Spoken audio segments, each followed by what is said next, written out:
La plénière de ce lundi 16 décembre 2024 a enregistré une série de motions d'information. La première, c'est celle de l'honorable Fatouma Micheline axée sur l'insalubrité et l'insécurité dans différents marchés de la ville de Lubumbashi. Il s'agit notamment du marché Zambia, Rai et Luoshi, une situation qui a poussé le président de l'organe délibérant, Kaboué Mwamba Michel, à convoquer urgemment la maire de la ville de Lubumbashi et les bourgmestres, puis venue la motion d'information de la députée Ege Tchala sur un cas de décès d'un compatriote œuvrant dans une sous-traitance de l'ICASI. La motionnaire souhaite à ce que la lumière soit faite sur cette affaire soulevée à la récente séance plénière dans une motion d'information sur des produits avariés dans un supermarché de SK.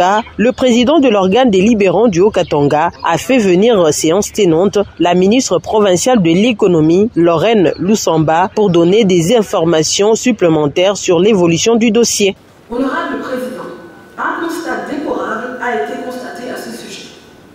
Nous avons trouvé 10 cartons de produits pris dans l'échantillon composés de différents produits sélectionnés dans les supermarchés et dépôts. Plusieurs sachets de pain visiblement périmés ont été jetés à la poubelle. Les fardes d'eau et des sucrés se sont trouvés stockés dans des conditions non hygiéniques.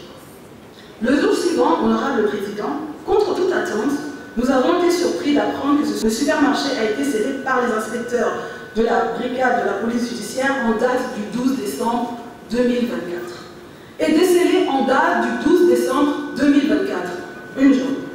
Plusieurs sachets de pain visiblement périmés ont été jetés à la poubelle. Les fardes d'eau et des sucrés se sont trouvés stockés dans des conditions non hygiéniques.